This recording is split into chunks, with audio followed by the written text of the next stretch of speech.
Nintendo, the only viable business model for games going forward.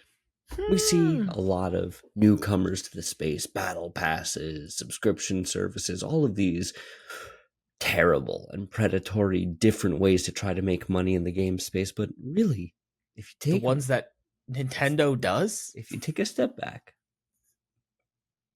and look at who the king is now, always, and probably forever, he's got a little red hat. This is Playconomics.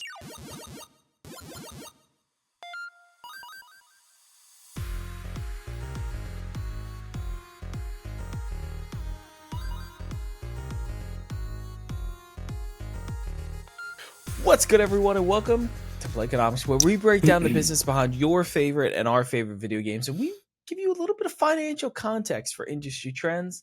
And what we do now on Playconomics, we take those industry trends, we take them in, we do an analysis of them, and then we form them into our best financial review and financial take, and we blurt it at the other one and force them through sound analytical reasoning to agree with our stance, and hopefully you as the viewer as well. So this episode of Playconomics, Bobby is going to be convincing me that Nintendo is the only viable first-party video game platform Long term. for the rest of time. Up till now. Hit me. Always and forever. Wasn't always the case. I already 60%. I already 70% agree with you, but it depends on what you put in to this conversation. If I 100% agree, I need to see when we did the rebrand of the show. Yep, I really did think, all right, I'm gonna go buy a white or off-white, slightly cream-colored suit and just really lean into the old Southern lawyer character. Nah, I don't know much about game passing.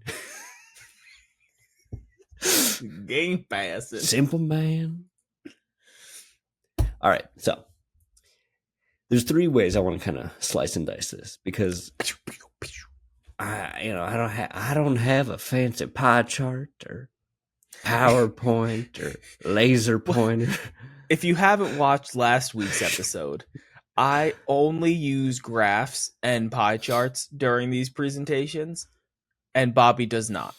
Bobby just got humble spirit and the power of God and Mario. He relies on being my cousin Vinny from the movie My Cousin Vinny to make his arguments. Use.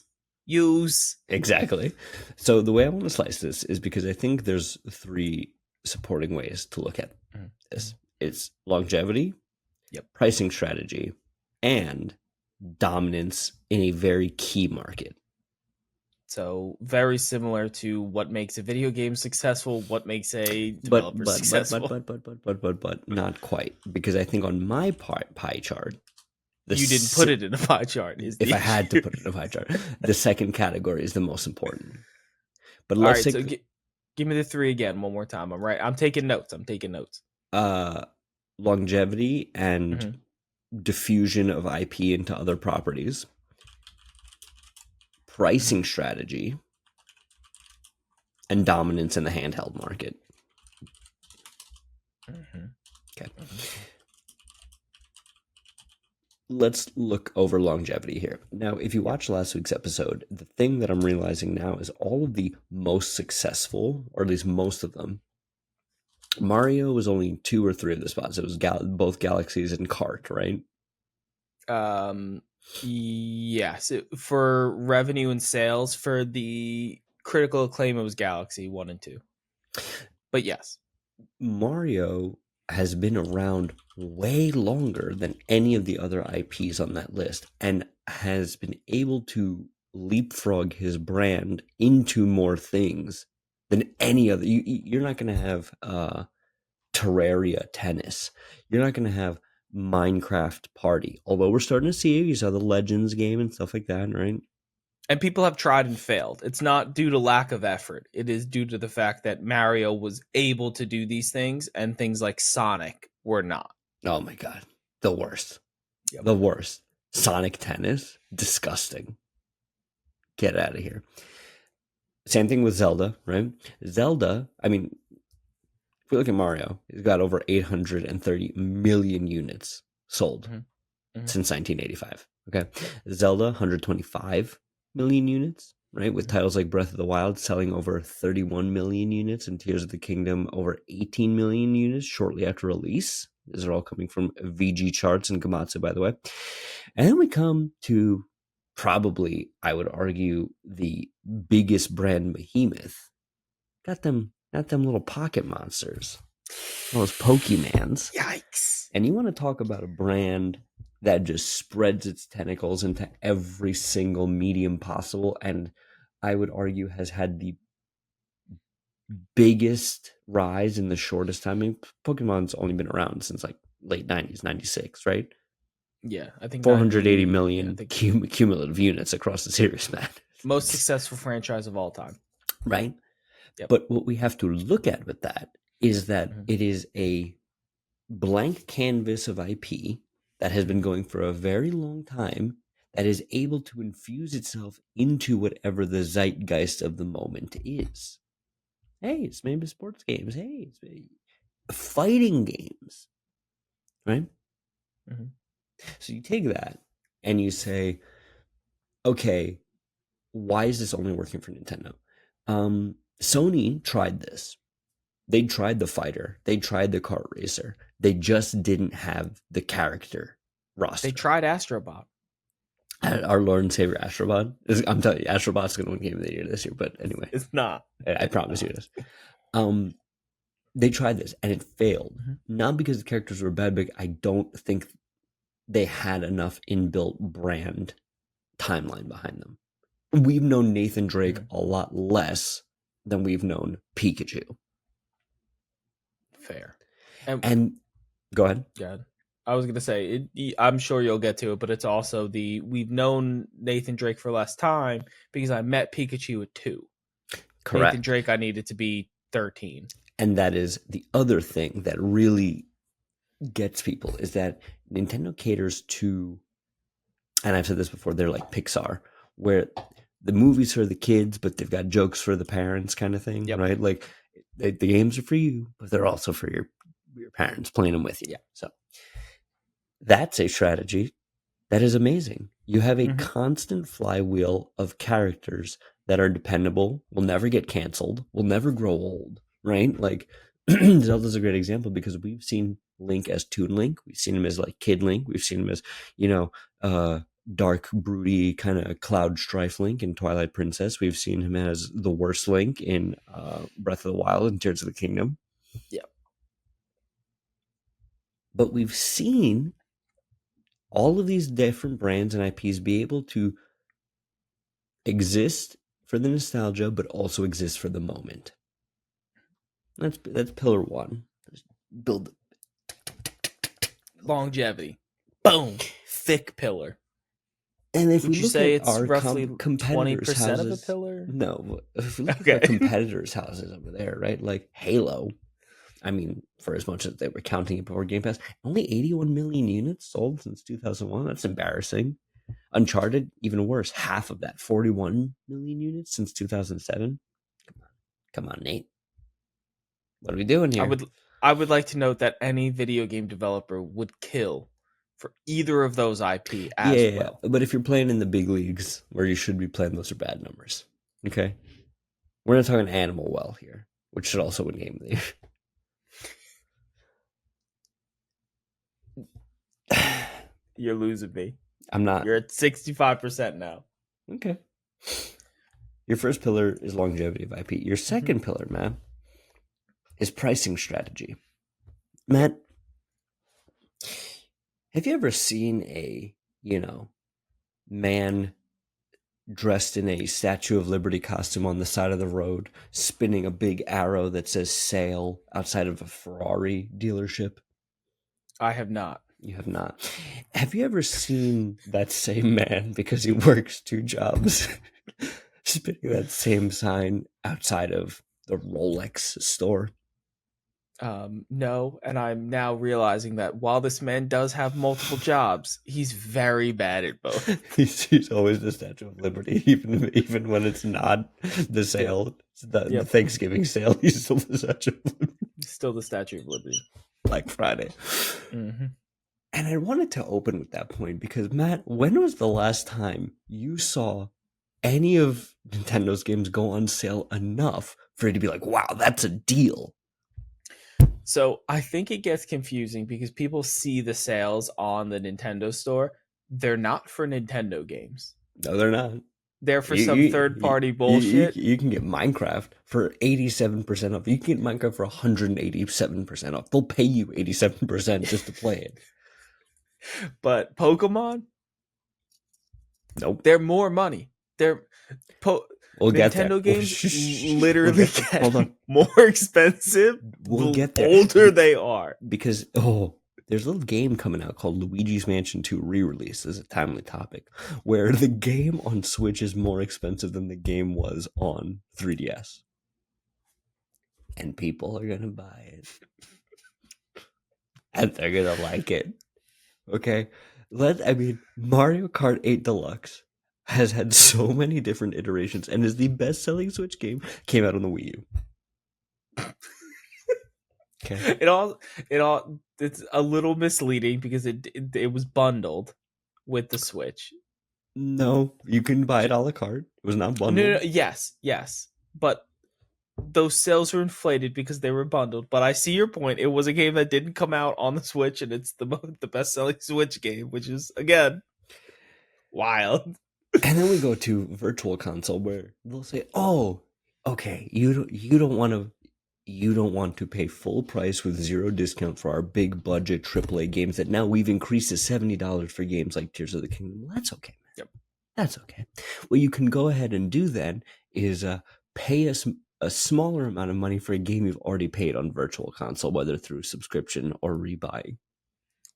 I did this with Paper Mario the other day. Goddamn right you did. Goddamn right you did. So, I did. Name another business, or at least describe to me the type of business where you're not getting a sale. You're doing amazing, huge amounts of profit. And we will come to you, all these whiners. Oh, inflation. Oh, Biden's America. Oh, I can't feed my 7 kids. Oh, It's funny you said Biden, because the first thing that I thought that consistently gets my money in the same fashion are taxes. Nintendo feels like I'm paying taxes just to play Pokemon, bro. Now, if you flip the coin over, again, I'll be a little self-reflective here. You can get Last of Us 2, arguably one of the greatest games ever. $30, $40. It's down from the 70 it came out in. You don't should I even go and look at the price drop chart for the Xbox Series S? The console? Yeah, the terrible console. I mean, you could do it. It's not like they lower the price so more people would buy it. They did. Nintendo doesn't do that. They don't. Did they even lower the Switch when the OLED came out? No. What they'll do is they'll say, "Hey, fucking bastards! Instead of just lowering the price on this console, we'll release a shittier one at a lower price. That way, it's fairly priced. Oh, you want the Switch? Great, but it doesn't switch. It's just Game Boy again." Well, easy. No, it's not, because you have to pay to get the Game Boy on the Switch, Matt. See, you're right. You're right. Oh god. And yes, they have their subscription sprinklings on top with, Pokemon Home and the different even their subscription service is brilliant, because they're like, "Oh, you want 2 channels on the Wii Classic Shop. You get your SNES and NES. Great. Oh, I'm sorry.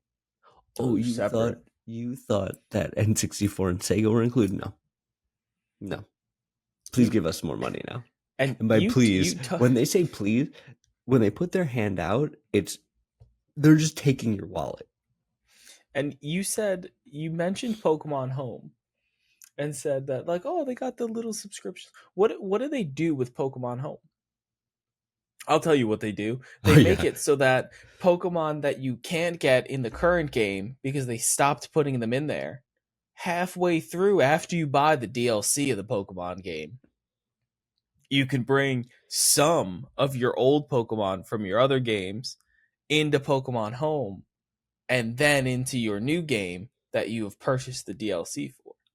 But here is what I want to reinforce and why I came up and I started with my little quip about the Rolex and the Ferrari. It's because the lack of Mhm. lowering prices reinforces perceived value. Breath of the Wild's always a $70 game compared to anything. Because it's a right, like that's a game, right? Oh, Yep. right. And I think that really has something to do with the fact that much in the same way, but not as much as when a Grand Theft Auto comes out.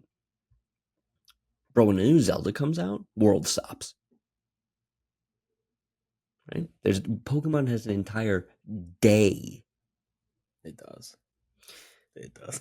And so that's kind of what I wanted to keep harping on with this is that the best business model is building up your brand over time, Mhm. being staunch about what works and what doesn't work in terms of pricing, right? Like the richest guy in the world right now isn't Elon, isn't Bezos. It's the guy who owns fucking Louis Vuitton. You can look this up. I mean, he owns a lot of luxury fashion brands as well. Yeah, this man.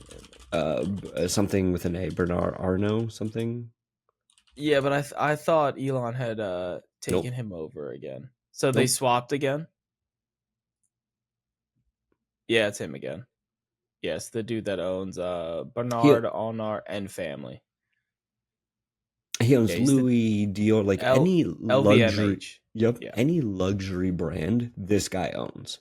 Yeah. I think he owns like some high caliber liquor brands as well. But anyway, Mhm. are you seeing are you seeing the comparisons here, Matthew? Am I Yes. painting the picture in a color that you like? You're Mhm. damn right I am. So far they're colorful. Now, also, weirdly, Nintendo has been in the game the longest. Second on PlayStation, third to Xbox.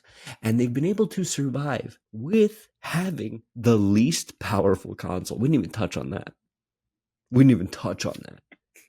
That we're paying this for inferior products. For inferior product, but because we perceive the value of it because the price never drops and we've known these characters for so long, we just pay it. And we do it every time. Again, it's a tax. It's the Nintendo tax. Right? And then this is not to say that Nintendo hasn't had missteps. GameCube was a failure. Wii U almost killed the company because why? They were trying to do what everyone else did. The minute they were like, "Oh, let's make a powerful console that it plays Mass Effect 3 and this," and Yeah. then Nintendo said, "We're not going to do that. We're going Yep. to build a proprietary platform that plays our game. All the indies, you want an indie, you're going to bring it to our store. It's going to be the best place to play. And we're going to combine our two verticals into one while still maintaining them separately." Which is, I'm An sorry, insane business model. um, does Sony have a handheld? Kinda, maybe the Portal. Does X? Can you imagine trying to leave the house with an Xbox? My God, can you imagine putting your Xbox in a suitcase to play it somewhere else? That would be Yes. Yes, I insane. can. Yes, I can. Could you imagine throwing your Switch in your backpack for a long train ride or plane trip, Matt? I could. I've Yeah, done it. damn right you could. I have. Right? And Nintendo, again, over time, has always been conditioning people to play on the go, to play everywhere, to be everywhere, to be, and again, we'll go back to the Ferrari and the Rolex, for children, a status symbol. Because Game Boy, 118 million units, DS, 154 million units, Switch, so far, 129 million. Come on. Come on. Completely aside, do you think they're gonna take the Switch 2 until they make it the best-selling console of all time, or do you think I, they're just gonna buddy, bite the bullet I 20 don't know. short? I think 20 short. I could be wrong. I think Switch overtakes PlayStation 2 at some point in its life cycle for best selling console ever. That's fair. That's fair. But yes, the status symbol of children because it's a luxury product, right? Like even though everybody had a Game Boy, everybody had a Game Boy because everybody wanted and needed because somebody was that first person to flick the domino. It was the children's version of Keeping Up with the Joneses. Ding. And it is a market that they are only playing in, and that suddenly, after trying and failing, all these other companies are like, oh, oh, there is money here that we couldn't even count if we wanted to. They'd be like Walter White. They'd have to start weighing their money because you see, little companies like Steam Deck being like, "Oh, what you want an on-the-go gaming PC?" And people are like, "Yes, yes, we do, Yeah. dummy." Oh, you want a PS5 portal thing that you can kind of play on the go? Which now that it connects to public Wi-Fi, I totally might get one. And I'm like, yes, yes, I do, dummy, because plane rides are abysmal. Nintendo's continued dominance in handheld gaming, it shows their ability to say, we're not going to play your game. You guys have The Last of Us. You can see the beads of sweat on Ellie and Joel's face. We love that for you. Call us in a month when your game is 40% off, and it's going to be 40% off on every sale from now until forever. And we're gonna re-release Paper Mario Thousand Year Door, and people are going to set themselves on fire to buy it. We just upres the Yes, we textures, will. guys. We didn't do anything. We're gonna give you Animal Crossing. Animal Crossing. Can you, man? And I'd love for you to straw man my argument here. Feel free, PlayStation included. Are they doing any of these things? And is that why there's so much tumult in their business model and why we always seem to have much more to say about those two than we do Nintendo? So you're saying, do PlayStation and Xbox have Prove, are prove they me prove me wrong using the other two companies. that Nintendo isn't the Mm-hmm. most successful? No, that Nintendo isn't what they're doing isn't the most viable business model of all I think three. I think the only reason it's not the most the only concern I have with Nintendo is their inability to put out any significant new IP. That if one day the Pokemon hose goes low, the money runs dry on Zelda and the money runs dry on Mario, which again, I see it in your like these are very unlikely things that'll happen. Nintendo is outside of those three. It is hasn't had many. Metroid, Splatoon, Kirby, Donkey Kong. Yeah, but those aren't. If it get rid of Mario, Pokemon, and Zelda, this Nintendo would crumble. Like you could say Donkey Kong, Splatoon, Smash. You could say those all you want. Without those big three being the big three, they would be screwed.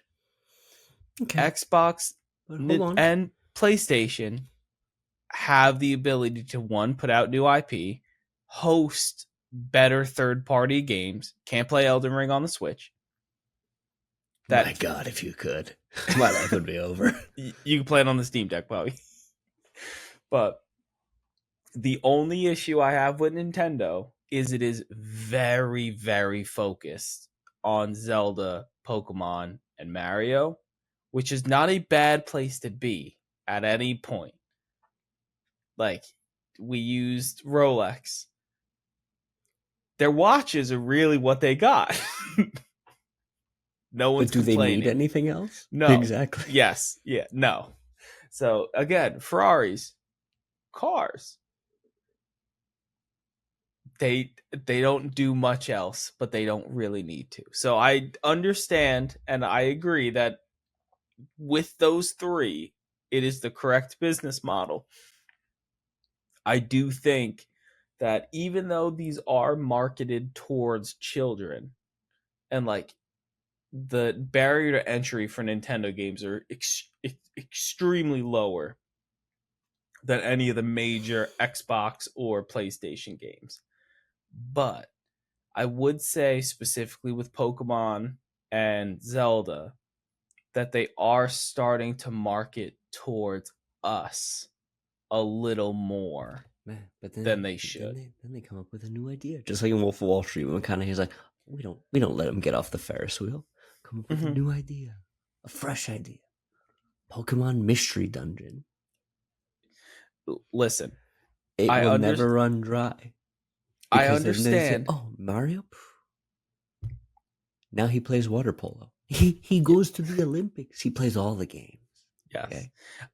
They definitely have the ability to pull new people in. You want a Zelda game where for 35 years we thought the guy in the green's name was Zelda? What if you just played a Zelda? New idea, fresh idea. Mario? What if he was made of paper? Like listen. Listen. It's my favorite one. But listen to this. What if it was paper? Like, can you imagine the Nintendo boardroom when they're just lighting money on fire for fun because they can? And then someone goes, what is he going to do next? He's going to go to the Olympics. What's he going to do after the Olympics? And then some guy who's like a fifth deep just goes, what if he's made of paper? Make him a paper plane. Do you know how many times I've been served that ad? What if his brother was a Ghostbuster? 3 games. You know what's good? You know what's good? Ghostbusters. And then re-release the first 2 games at a higher price than we did before. Matt, I think I've presented enough saliency here, and I've presented more information than I think you want, need, or deserve. And I think the listeners at this point deserve is rough. Yelling into their car speakers, into their Spotify car things. Just say yes, Matt. Just say yes. Are you going to let them down? I have a caveat.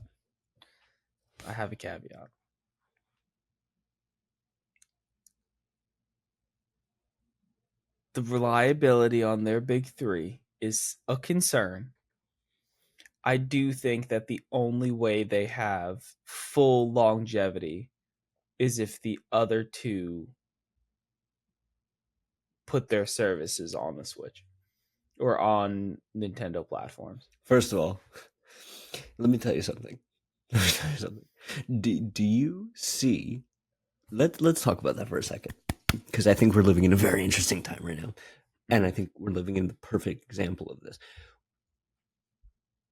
When PlayStation made Lego Horizon, okay, when they play it, even though it comes to Switch, guess what? There's no Switch branding there on PlayStation stuff, but Switch says, oh, you want to be here? You're not putting any PlayStation branding, but you're going to be here. You want to be here. You want the install base. And you got to make it kid-friendly. Yep. So, no. So, this is the point that I'm making. Oh, Minecraft. Oh, you want Minecraft on here. That's cute. Okay. Here's the rip we're going to take. Again, everyone takes a rip from Minecraft because it's on their platform. That is just normal business practices. So, the issue that I'm having with Nintendo is that I think the biggest threat to Nintendo is that we're going to see video games move to subscription services in the next 10 to 15 years. We won't have an Xbox. We won't have an Xbox. Nobody's subscribing to Ferrari. We won't. You can't subscribe to a car. You can't. Although, let's talk about that offline because maybe you can. Maybe you can. But you video games are going to go to subscription services. We're already seeing Xbox go on TVs. PlayStation will follow suit shortly. I guarantee that there is no PlayStation 8. I want to say there's going to be no PlayStation 7, but by PlayStation 8, we are done with consoles. PlayStation 8, you don't understand what the war in China is going to look like by PlayStation 8. Yeah. We're going to be PlayStation 8 skeletons. PlayStation 8 Irradiated is going to be skeletons. PlayStation Now or Plus, whatever it is called, on a TV, and so is Game Pass. Nintendo, are they going to stay independent or are they going to go on someone's TV? Because if they don't make that move to TV and everybody else does, I could see it being a You know what miss. Nintendo's going to do? They're going to say, hey, what if we just make a Nintendo Cinematic Universe? And instead of watching on your TV, you pay the theater to watch on their TV. And then Nintendo's going to say, what if we built a theme park? Mm-hmm. Nintendo and their business model is the most tried, true, and perfect version of this. And the only times that they got even close to extinction was when they strayed from this business model. So you think that it's I guess I don't want to future speak into what the 3 switches from now is going to be. But all right, I'll give you the yes. Can I tell you what 3 switches from now is going to be? Because you know Nintendo's always got some quirky shit. Yep. It's going to be... It's going to be the cardboard box thing again? Close. Oh my god, you're so funny. Close. It's going to be a Mario hat VR. And you put on his gloves, and those are the haptics. They already did it with the Pokeball for Pokemon Go. They're already there, man. And you know I'm right. You know I'm right. If your argument... You know I've got you dead. And you know what? It's going to be the worst VR ever. It's going to be the worst VR ever. It's going to be like you're going to get motion sickness. Like your Kindle, like the e-ink. It's not even going to be video. So, I think the argument itself that it has perpetual longevity concerning me is that it's the only viable business model.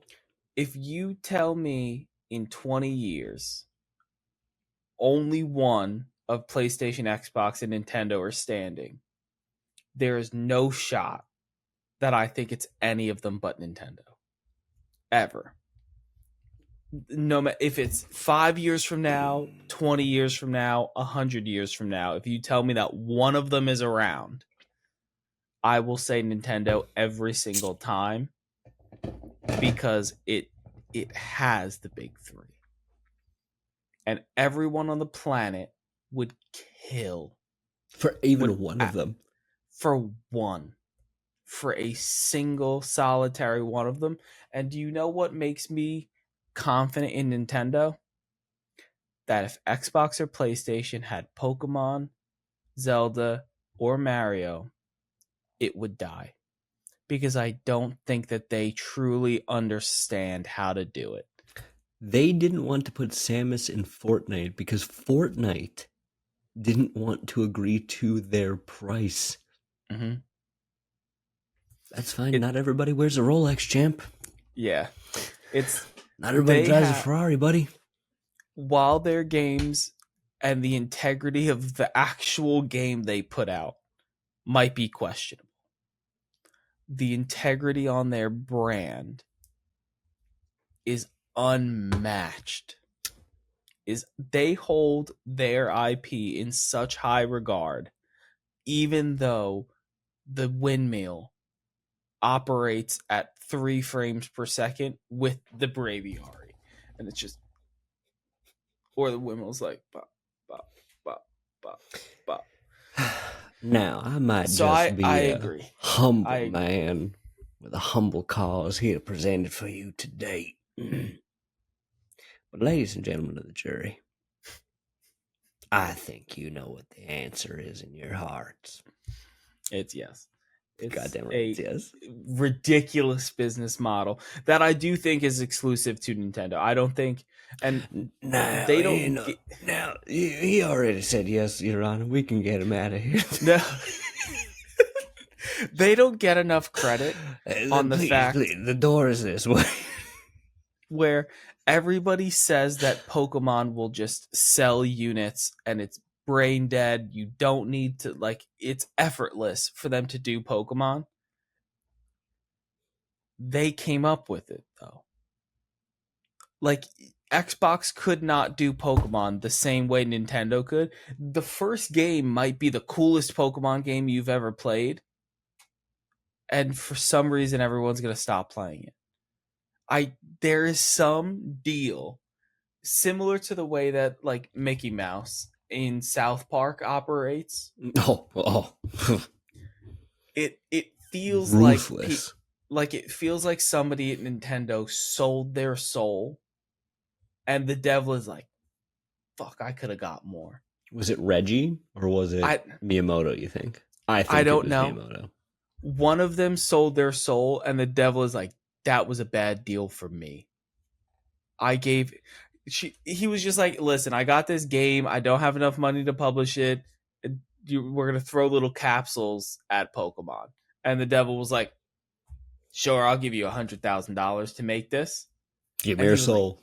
Like, okay. Yeah. It was like, one soul handed to me. And he's looking back at that and was like, damn, I could have got like 7.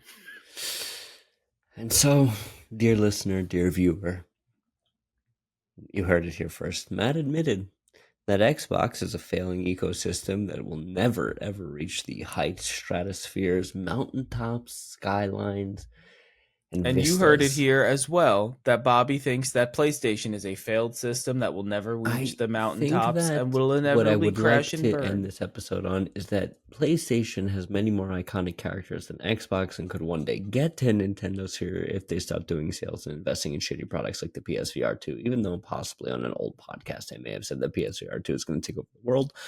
And if they made any games. But I digress. Let us know in the comments down below. What do you think? Is Nintendo really the only viable business model in terms of the big 3 companies right now? Let us know what you think down below. Take care of yourselves. Join us on the Discord. Remember to like, comment, and subscribe. Don't forget to plug. You never say like, comment, subscribe. It's so important. It's so important. Like, comment, subscribe. I'm talking to you, the CPA. You don't comment on every video, and I need you to comment on every I want him banned. I told you I want him out of here. Happy gaming. Cut the recording.